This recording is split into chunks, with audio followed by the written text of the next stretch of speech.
नमस्कार, मैं प्रिया। आज है 26 मई। खबरों की तरफ बढ़ने से पहले एक नजर सुर्खियों पर। बिहार की महिलाएं होंगी साक्षर। बिहार में नियमित टीकाकरण के लिए बनेगा विशेष केंद्र और कॉर्नर। बिहार की बेटी सीमा की मदद के लिए आगे आए सोनू सूद। शिक्षकों का प्रमाण पत्र 10 दिनों में अपलोड करने का निर्देश। देश भर में बैन हुआ सिंगल यूज प्लास्टिक। अब चले बढ़ते हैं बिहार की 25 बड़ी खबरों की ओर विस्तार से। बिहार की महिलाएं होंगी साक्षर। बिहार की महिलाएं पूरी तरीके से पढ़ी लिखी हो, इस बात को सुनिश्चित करने में बिहार की नीतीश सरकार लगी रहती है, लेकिन अभी भी एक बड़ा तबका है जिन्हें शिक्षा की सख्त जरूरत है। इसी को लेकर बिहार की नीतीश सरकार ने महिलाओं को साक्षर बनाने का संकल्प लिया है, जिसके तहत ही राज्य सरकार महादलित, दलित, अल्पसंख्यक, अति पिछड़ा वर्ग समुदाय की वयस्क महिलाओं और बालक और बालिकाओं की साक्षरता और शिक्षा पर शैक्षणिक सत्र 2022-23 में 480 करोड़ और करीब 21 लाख रुपए खर्च करने वाली है। जानकारी के अनुसार प्रदेश में संचालित मुख्यमंत्री महादलित, दलित एवं अल्पसंख्यक अति पिछड़ा वर्ग अक्षर अंचल योजना में इस राशि के प्रावधान से गति आएगी। शिक्षा विभाग के जन शिक्षा निदेशालय ने तत्काल 99 करोड़ रुपए के सहायक अनुदान के रूप में निकासी की भी स्वीकृति दे दी है। आज बिहारी बर्थडे स्पेशल में हम बात करेंगे राधिका रमन प्रसाद सिन्हा की। राजा राधिका रमन प्रसाद सिन्हा एक भारतीय सिविल इंजीनियर और हिंदी साहित्य के लेखक थे। 26 मई 1937 को भारत के बिहार राज्य में पटना में इनका जन्म हुआ था। Sinha the Gandhi cap and other short stories और decoding Rigveda for the knowledge of science जैसे किताबों का लेखन कर चुके हैं। भारत सरकार ने उन्हें 1962 में तीसरे सर्वोच्च भारतीय नागरिक पुरस्कार पद्म भूषण से सम्मानित किया। बिहार सरकार ने उनके सम्मान में एक वार्षिक पुरस्कार राजा राधिका रमन प्रसाद सिंह पुरस्कार की स्थापना भी की है। बिहार में नियमित टीकाकरण के लिए बनेगा विशेष केंद्र और कॉर्नर। बिहार में टीकाकरण नियमित रूप से हो सके, इसको लेकर बिहार के 35 जिलों में निजी अस्पतालों की तर्ज पर चाइल्ड फ्रेंडली आदर्श टीकाकरण केंद्र और कॉर्नर स्थापित किए गए हैं। इसका लाभ अब नवजात शिशुओं को निरंतर मिलने वाला है। सबसे खास बात यह है कि इस खास टीकाकरण केंद्र पर अब आधुनिक सुविधाएं उपलब्ध कराई गई है। इसी का नतीजा है कि निजी अस्पताल में प्रसव कराए गए हैं। अधिकांश बच्चों का टीकाकरण इन केंद्रों पर अब संभव हो रहा है। इसको लेकर स्वास्थ्य मंत्री मंगल पांडे ने सारी जानकारी साझा कर दी है, जिसके तहत ही उन्होंने साफ किया है कि स्वास्थ्य विभाग द्वारा प्रदेश में 19 आदर्श टीकाकरण केंद्र, 154 आदर्श टीकाकरण कॉर्नर और 88 शहरी प्राथमिक स्वास्थ्य केंद्र कॉर्नर की स्थापना की गई है। इन आदर्श टीकाकरण केंद्रों और कॉर्नर पर बच्चों को गुणवत्तापूर्ण नियमित टीकाकरण की सेवा दी जा रही है।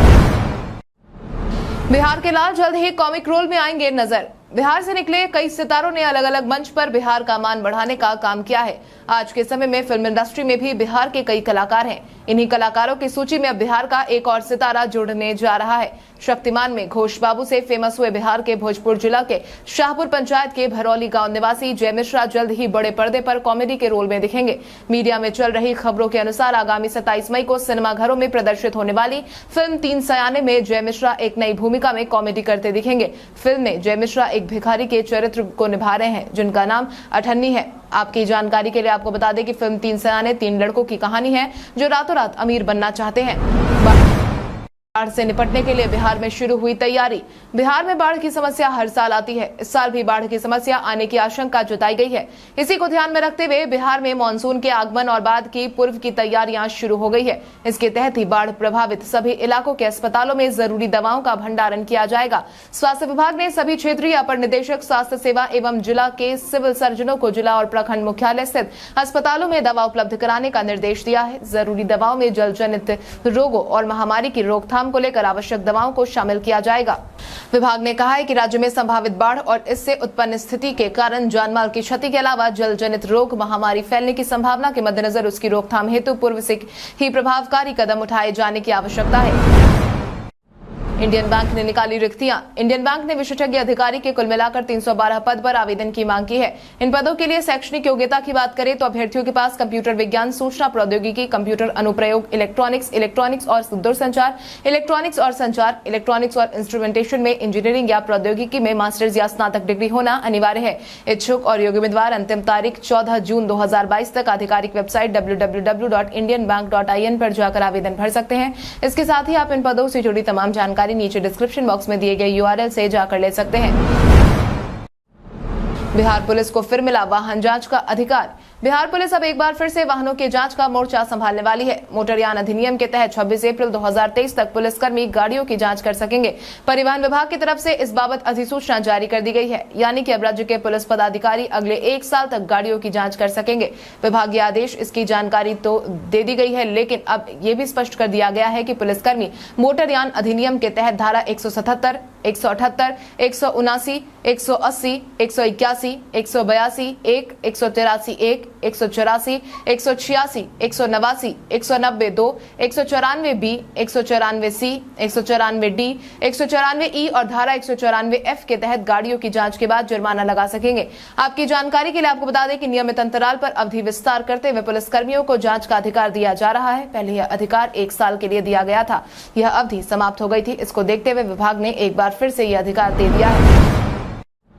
बिहार की बेटी सीमा की मदद के लिए आगे आए सोनू सूद। सोशल मीडिया आज के समय में एक ऐसा माध्यम बन गया है जिससे जरूरतमंदों की जरूरतों का पता और संघर्ष की कहानी लोगों को मिलती रहती है।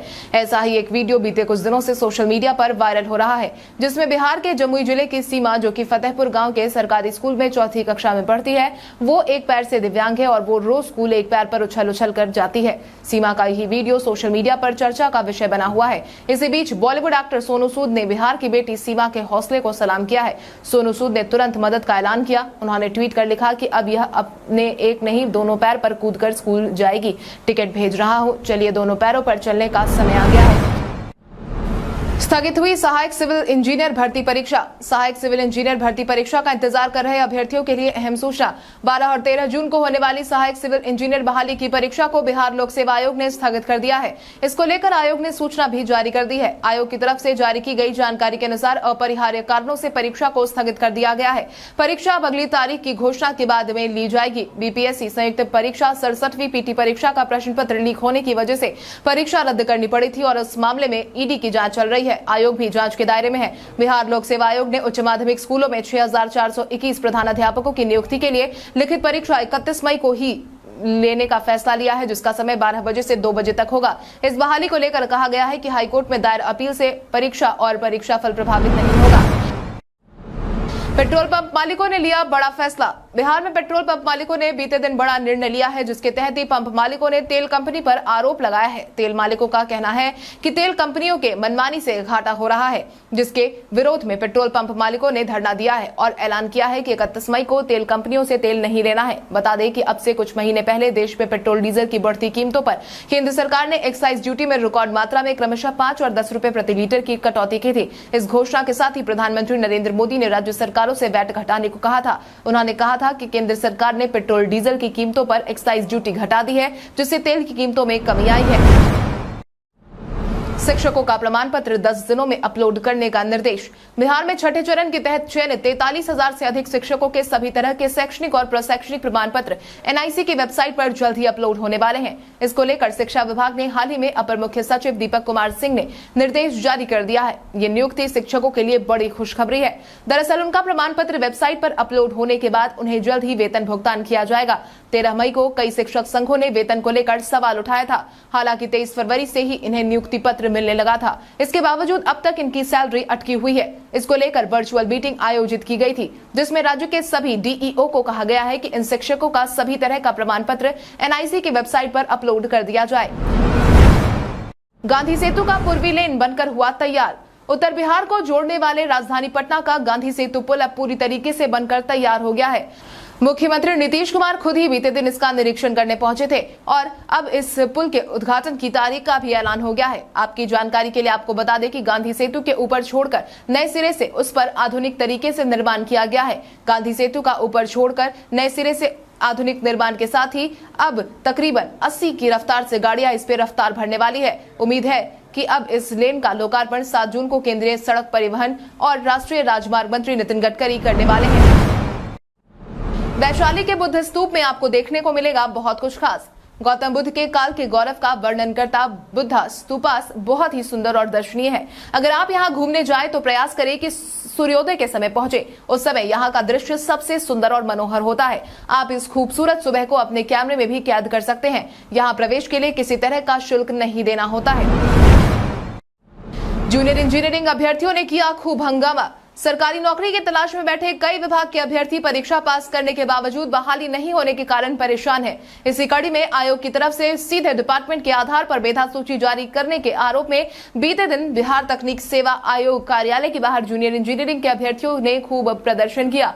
ज्ञात हो सरकारी पॉलिटेक्निक छात्रों को मिलने वाले 40% आरक्षण के साथ रिजल्ट देने के लिए अभ्यर्थियों ने जब आवाज उठाई तो आयोग ने रिवाइज रिजल्ट देने का आश्वासन तो दिया, लेकिन आज तक रिवाइज रिजल्ट जारी नहीं किया गया है। छात्र ने आयोग से पहले मेरिट और 40% आरक्षण के साथ रिजल्ट देने की मांग की है। बिहार के कई जिलों में बारिश को लेकर अलर्ट। बिहार में इन दिनों मौसम का मिजाज लगातार बदल रहा है। बदलते हालात के बीच में पूरे बिहार में बारिश को लेकर अलर्ट जारी किया गया है। बता दें कि मौसम विभाग की तरफ से जारी अलर्ट में प्रदेश में अगले 24 घंटे में बारिश को लेकर अलर्ट है। इस दौरान प्रदेश में 40 से 50 किलोमीटर प्रति घंटे की रफ्तार से हवा चलने की बात भी कही गई है। पटना मौसम केंद्र की तरफ से साझा की गई जानकारी के अनुसार येलो अलर्ट जारी किया गया है। मौसम विभाग के अनुसार प्रदेश में पूर्वी और दक्षिण पूर्वी हवा का प्रवाह बना हुआ है। झारखंड के उत्तरी भाग में एक चक्रवाती परिसंचरण का क्षेत्र समुद्र तल से 3.1 किलोमीटर ऊपर तक फैला हुआ है। इसके प्रभाव से अगले 24 से 48 घंटों के दौरान प्रदेश के उत्तरी भाग मुख्य रूप से आंधी पानी के साथ बिजली चमकने और हल्के से मध्यम स्तर की बारिश का पूर्वानुमान है, जबकि राजधानी पटना और इसके आसपास क्षेत्रों में बादल छाए रहने के साथ ही बिजली चमकने के आसार हैं। जारी हुआ बिहार बोर्ड के 12वीं कंपार्टमेंटल परीक्षा का रिजल्ट। बिहार बोर्ड ने इस साल 10वीं और 12वीं परीक्षा के रिजल्ट मार्च में जारी कर दिए थे। एक खास रिकॉर्ड उस वक्त ही बना लिया था। अब बिहार बोर्ड ने 12वीं कंपार्टमेंटल परीक्षा और विशेष परीक्षा का रिजल्ट भी बीते दिन जारी कर दिया। बिहार बोर्ड इंटरमीडिएट कंपार्टमेंटल परीक्षा और विशेष परीक्षा का रिजल्ट ऑफिशियल वेबसाइट results.biharboardonline.com पर आप जाकर चेक कर सकते हैं। वहीं पर ये अपलोड किया जा चुका है। परीक्षा में शामिल हुए स्टूडेंट्स अपना रिजल्ट इसी वेबसाइट पर अब चेक कर सकते हैं। आपकी जानकारी के लिए आपको बता दें कि इंटरमीडिएट कंपार्टमेंटल परीक्षा 2022 के विज्ञान संकाय में कुल 24,767 परीक्षार्थी शामिल हुए थे, जिनमें से कुल 14,086 परीक्षार्थी उत्तीर्ण हुए हैं।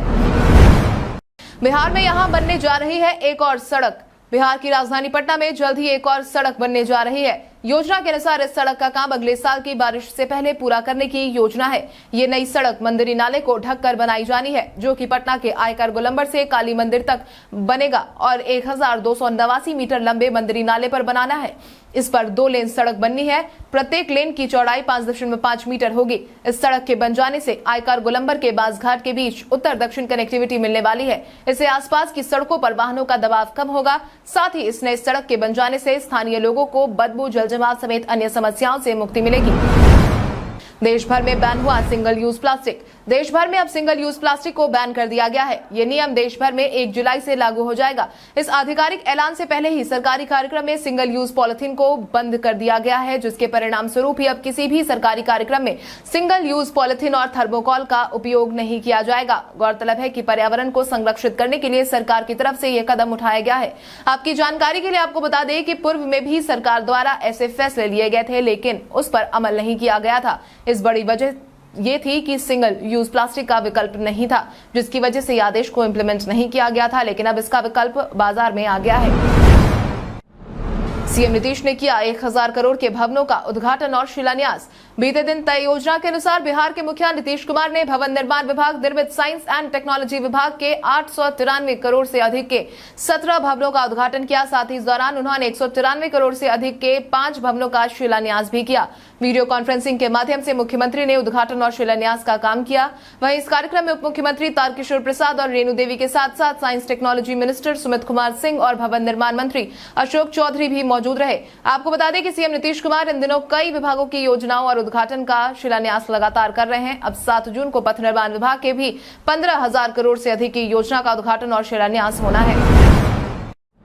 पटना के चिड़ियाघर में प्राथमिक उपचार की सुविधा। संजय गांधी जैविक उद्यान आए दर्शकों के लिए प्राथमिक उपचार की नई सुविधाओं को बहाल कर दिया गया है। इसको लेकर उद्यान के दोनों गेट पर मेडिकल किट बॉक्स रखे गए हैं। उद्यान आए दर्शकों को यदि चोट लग जाए तो उद्यान के अंदर ही मरहम पट्टी हो जाएगी। इसको लेकर जू के एक कर्मचारी को अलग से प्रशिक्षित भी कर दिया गया है और तैनाती कर दी गई है। अक्सर छुट्टियों में लोग संजय गांधी जैविक उद्यान में घूमने तो जाते हैं, लेकिन अब तक ऐसा देखा गया है कि चिड़ियाघर में प्राथमिक उपचार की कोई सुविधा नहीं होती थी, लेकिन अब ऐसा नहीं होने वाला है, क्योंकि अब घूमने आए पर्यटकों को तमाम सुविधाएं मुहैया करवाई जाएंगी। जातिगत जनगणना को लेकर श्रवण कुमार ने कही बड़ी बात। बिहार में जातिगत जनगणना को लेकर लगातार मांग उठाई जा रही है। हालांकि बिहार में अब जो हलचल चल रही है उससे अनुमान लगाया जा रहा है कि जातिगत जनगणना जल्द ही हो सकती है। वहीं अब इस मुद्दे को लेकर बिहार सरकार के मंत्री श्रवण कुमार ने बड़ी बात कह डाली है, जिसके तहत उन्होंने कहा कि जातीय जनगणना बेहद जरूरी है, इससे सभी वर्ग के लोगों को लाभ मिलेगा। वहीं भाजपा की तरफ से जनसंख्या नियंत्रण पहले कराए जाने पर उन्होंने कहा कि मुख्यमंत्री नीतीश कुमार इस मुद्दे पर शुरू से काम कर रहे हैं। जनसंख्या नियंत्रण को लेकर मुख्यमंत्री ने कई योजना बनाई है। वहीं लालू प्रसाद यादव के आगमन पर उन्होंने कुछ भी असर नहीं पड़ने की बात तक कह दी है। पीएम मोदी से मिलने पहुंचे फागू चौहान। बिहार के राज्यपाल फागू चौहान बीते दिन दिल्ली दौरे पर दिखे, जहां राज्यपाल फागू चौहान ने बीते दिन प्रधानमंत्री से मुलाकात भी की। हालांकि उन्होंने ये मुलाकात की क्यों है, इसकी कोई जानकारी अब तक निकल करके सामने नहीं आई है, लेकिन जानकार मान रहे हैं कि प्रधानमंत्री नरेंद्र मोदी से मिलकर बिहार की सियासी घटनाक्रम की उन्होंने जानकारी दी है। बिहार के राज्यपाल फागू चौहान पीएमओ पहुंचे थे। हालांकि मीडिया के सवालों से राज्यपाल बचते देखे गए। आपको बता दें कि बिहार की सियासत में ये चर्चा की जा रही है कि क्या नीतीश कुमार बिहार में सत्ता परिवर्तन कर सकते हैं। इसके लिए ही जदयू ने अपने तमाम विधायकों को 72 घंटे तक पटना से बाहर नहीं जाने का निर्देश दिया था। हालांकि इस पर जदयू के नेताओं की तरफ से अलग अलग सफाई भी आ चुकी है। वहीं अब फागू चौहान की प्रधानमंत्री नरेंद्र मोदी से मुलाकात भी कई सवाल उठा रही है। बार बार सीबीआई रेड के सवाल से भड़क गए शिवानंद तिवारी। सीबीआई रेड के बाद से ही लालू परिवार बिहार के पूर्व उप मुख्यमंत्री सुशील कुमार मोदी के निशाने पर है, जिसके बाद से ही वो इस मामले को लेकर बार बार उल्टा राजद के वरिष्ठ नेता शिवानंद तिवारी को ही घेरे में ले रहे हैं और सवाल पूछ रहे हैं, जिससे ही अब शिवानंद तिवारी भी बौखला गए हैं। इसी बौखलाहट में बीते दिनों उन्होंने सुशील मोदी को लेकर तंज कसा, जिसके तहत उन्होंने कहा कि सुशील मोदी की राजनीति अभी तक बालिग नहीं हो पाई।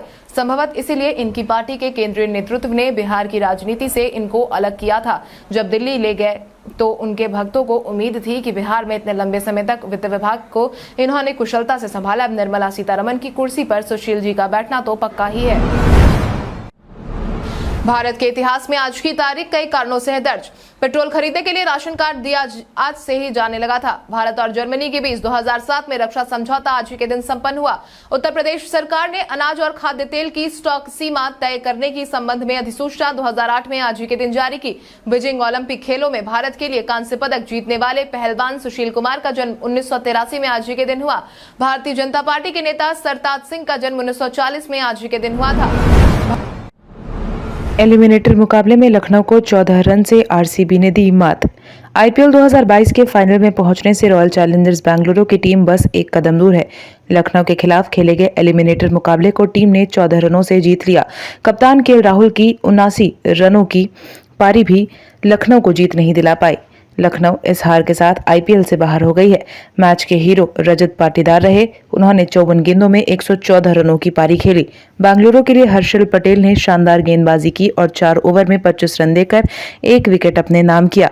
अब आरसीबी दूसरे क्वालिफायर में राजस्थान रॉयल्स के खिलाफ 27 मई को भिड़ने वाली है।